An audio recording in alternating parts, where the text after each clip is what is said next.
Hi friends, ഞാനിന്ന് നിങ്ങളുമായിട്ട് share ചെയ്യാൻ പോകുന്നത് എന്നത്തെയും പോലെ എല്ലാവർക്കും വളരെ യൂസ്ഫുള്ളായ നല്ല ചെറിയ ചെറിയ ടിപ്സുകളുമായിട്ടാണ് പോന്നിരിക്കുന്നത്. അപ്പോൾ വീഡിയോ സ്കിപ്പ് ചെയ്യാതെ കാണുക. ചാനൽ സബ്സ്ക്രൈബ് ചെയ്യാതെ കാണുന്ന ആരെങ്കിലും ഉണ്ടെങ്കിൽ പ്ലീസ് ഒന്ന് സബ്സ്ക്രൈബ് ചെയ്ത് സപ്പോർട്ട് ചെയ്യാനും കൂടി മറക്കരുത്. അപ്പം നമുക്ക് ഫസ്റ്റ് ടിപ്പിലോട്ട് കിടക്കാം. അപ്പോൾ നമ്മൾ ബാത്റൂമിലെ ബാഡ് സ്മെല്ലൊക്കെ മാറണമെങ്കിൽ ഇതേപോലെ കുറച്ച് സോഡാപ്പൊടിയോ ബേക്കിംഗ് സോഡയോ എടുത്തിട്ട് കംഫർട്ട് ഒഴിച്ച് കൊടുക്കുക. അപ്പം നല്ലൊരു മണമായിരിക്കും. ഇത് നമ്മൾ സാധാരണ ഉപ്പ് പൊടിക്കകത്താണ് ഇങ്ങനെ ചെയ്യാറ്. പക്ഷേ കംഫർട്ട് ആകുമ്പോഴത്തേനും കംഫർട്ട് സോഡാപ്പൊടിക്കകത്ത് ഒഴിക്കുമ്പോഴത്തേനും നല്ലൊരു പവറാണ്. മണം കുറേ ദിവസത്തേക്ക് ഇങ്ങനെ നിൽക്കും. നല്ലൊരു മണമാണ്. അപ്പോൾ ഇതേപോലെ നമ്മൾ ഒഴിച്ചിട്ട് ബാത്റൂമിലോ അതല്ലെങ്കിൽ കിച്ചണിൽ നമ്മുടെ മീനൊക്കെ വറുത്ത മണമൊക്കെ മാറണമെങ്കിലും ഈ ഒരു സാധനം വെച്ച് കൊടുക്കുകയാണെങ്കിൽ നല്ലൊരു മണമായിരിക്കും. അപ്പോൾ ഇതേപോലെ നമ്മളാക്കിയിട്ട് മൂടിയിൽ ഇതേപോലെ ഹോളിട്ട് കൊടുക്കുക കേട്ടോ. അപ്പോൾ ഏത് ഡപ്പയിൽ വേണമെങ്കിലും നമുക്ക് വെച്ച് കൊടുക്കാം. എന്നിട്ട് ഇതേപോലെ കമ്പിയിട്ട് ഹോളിട്ട് കൊടുക്കുക. കമ്പി ചൂടാക്കിയിട്ട് ഹോളിട്ട് കൊടുത്താൽ മതി. എന്നിട്ട് നമ്മൾ ഇതേപോലെ കിച്ചണിലോ അതല്ല എങ്കിൽ ബാത്റൂമിലോ എവിടെയാണെന്ന് വെച്ചാൽ നമുക്ക് വാഷ് ബേസിൻ്റെ ഭാഗത്തോ എവിടെയാണെന്ന് വെച്ചാൽ നമുക്ക് ഇതേപോലെ വെച്ച് കൊടുത്താൽ മതി.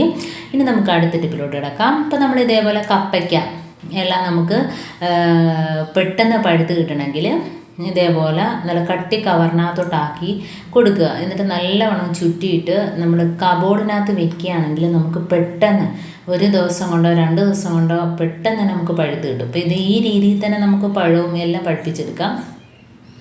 ഇതേപോലെ നല്ലോണം പൊതിഞ്ഞിട്ട് നമുക്ക് കബോർഡിനകത്ത് വെച്ച് കൊടുത്ത് ഇതേപോലെ അടയ്ക്കുകയാണെങ്കിൽ പഴുത്ത് കിട്ടും. അടുത്ത ടിപ്പിലോട്ട് കിടക്കാം. അപ്പോൾ നമ്മൾ പിഴിഞ്ഞ് കളയുന്ന ഈ നാരങ്ങാത്തോടൊക്കെ ഉണ്ടല്ലോ, അപ്പോൾ അത് ഇതേപോലെ ഒരു മാസ്കിൻ്റെ ഇത് വെട്ടിയിട്ട് നമ്മളൊരു ഭാഗം മുറിച്ചിട്ട് ഇതേപോലെ വെട്ടി റബ്ബർ ബാൻഡ് ഇട്ട് കൊടുക്കുകയോ അതല്ലെങ്കിൽ അതിൻ്റെ ചരട് കെട്ടിയിട്ട് നമ്മൾ തൂക്കി എവിടെയാണേലും നമുക്ക് ബാഡ് സ്മെല്ലൊക്കെ ഉള്ള സ്ഥലത്തൊക്കെ ഇത് തൂക്കിയിടുകയാണെങ്കിൽ ആ സ്മെല്ലെല്ലാം ഒഴിവാക്കി കിട്ടും. അപ്പോൾ ബാഡ് സ്മെൽ ഒഴിവാക്കുന്ന രണ്ടാമത്തെ ടിപ്പാണിത്. അപ്പോൾ ഇതേപോലെ നമുക്ക് ബാത്റൂമിലോ കിച്ചണിലോ എവിടെയാണെന്ന് വെച്ചാൽ നമ്മൾ ഇതേപോലെ ഒന്ന് തൂക്കിയിട്ട് കൊടുത്താൽ മതി. അപ്പം നല്ലൊരു മണമായിരിക്കും. അടുത്ത ടിപ്പിലോട്ട് കിടക്കാം. അപ്പം നമ്മൾ ഇതേപോലെ ഉപ്പ് പൊടി സാധാരണ നമ്മൾ ചിരട്ട കഷ്ണം ഇട്ട് വയ്ക്കും അല്ലേ, അലിഞ്ഞു പോകാതിരിക്കാനും അതിൻ്റെ ഈർപ്പം പിടിക്കാൻ വേണ്ടിയിട്ട്. ഇപ്പം ഞാൻ അതിനായിട്ട് കറുവാപ്പട്ടയാണ് എടുക്കുന്നത്. അപ്പോൾ ഇതേപോലെ 2-3 കറുവാപ്പട്ട ഉപ്പ് പൊടിക്കകത്ത് ഇട്ട് കൊടുക്കുകയാണെങ്കിൽ ആ ഈർപ്പം അതിനകത്ത് പിടിച്ചോളും. അപ്പോൾ ഉപ്പ് പെട്ടെന്ന് അലിഞ്ഞു പോകില്ല. അപ്പോൾ ഇതേപോലെ എപ്പോഴും നമുക്ക് ഉപ്പ് ഫ്രഷായിട്ട് തന്നെ ഇരിക്കും ഉപ്പ് പൊടി. അപ്പോൾ ഇതേപോലെ ചെയ്യാത്തവരൊന്ന് ചെയ്ത് നോക്കുക. ഇനി നമുക്ക് നെക്സ്റ്റ് ടിപ്പിലോട്ട് കിടക്കാം. ഇനി നമ്മൾ ഇതേപോലെ കുറച്ച് വെള്ളം, ഞാനിപ്പോൾ ഒരു 1/2 ഗ്ലാസ് വെള്ളം, ഇനി നമുക്ക് അതിനകത്തോട്ട് 1/2 ഗ്ലാസ് അതേ അളവിൽ തന്നെ വിനാഗിരി വേണം.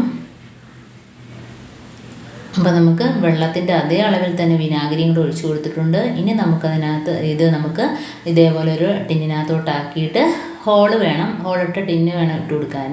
ഇതേപോലെ നമുക്ക് ബാഡ് സ്മെൽ ഒഴിവാക്കാൻ കിച്ചണിലോ എവിടെയാണെന്ന് വെച്ചാൽ വെച്ച് കൊടുക്കുക. അപ്പം ഈച്ച, പ്രാണി ഇങ്ങനെയൊക്കെയുള്ള ശല്യങ്ങൾ ഒഴിവാക്കിയിട്ട് ഈ ഒരു മണം അടിച്ചിട്ട് ഇനി നമുക്ക് ആ നേരത്തെ കലക്കി വെച്ച വിനാഗിരിയും അതേപോലെ അതേ അളവിൽ തന്നെ വെള്ളം ഒഴിച്ചല്ലോ. അപ്പോൾ അതിനകത്ത് നമുക്ക് നല്ല എരിവുള്ള മുളക് പൊടി ഇട്ട് കൊടുക്കാം.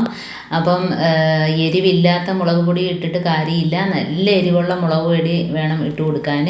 അപ്പോൾ മുളക് പൊടി എരിവുള്ളതില്ല എങ്കിൽ നമ്മൾ പച്ചമുളക് ഒരു 5-6 പച്ചമുളക് ചതച്ചിട്ട് കൊടുക്കുക.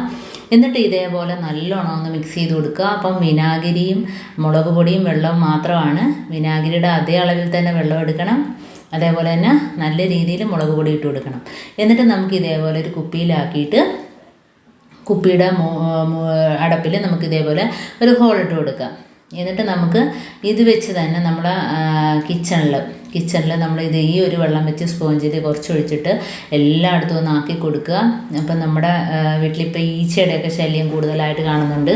അപ്പോൾ ആ ഒരു ശല്യം, ഉറുമ്പ്, ഇതൊക്കെ പല്ലി, പാറ്റ ഇതെല്ലാം വരുന്ന ഭാഗത്തെല്ലാം ഈ ഒരു വിനാഗിരി വെള്ളം അതേപോലെ തന്നെ മുളക് പൊടി ഇട്ടത് ഒന്ന് തേച്ച് കൊടുക്കുകയാണെങ്കിൽ നല്ല രീതിയിൽ നമുക്ക് ആ ഭാഗത്തൊന്നും ഉറുമ്പോ അതേപോലെ തന്നെ പാറ്റയോ ഒന്നും തന്നെ വരത്തില്ല.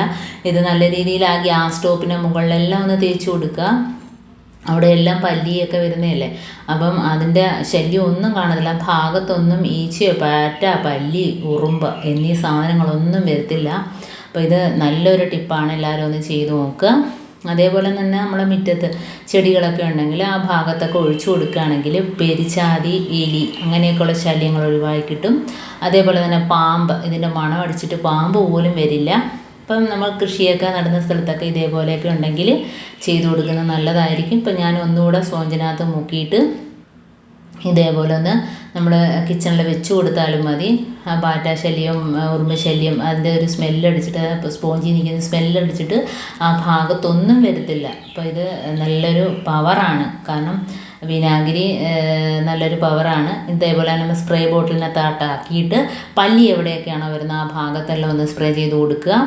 അതേപോലെ നമ്മൾ മുറ്റത്തെ ചെടി കൃഷി ചെയ്യുന്ന സ്ഥലങ്ങളൊക്കെ ഉണ്ടെങ്കിൽ ആ ഭാഗത്തെല്ലാം ഇതേപോലെ ഒന്ന് ഈ വെള്ളം ഒന്ന് തളിച്ചു കൊടുക്കുക.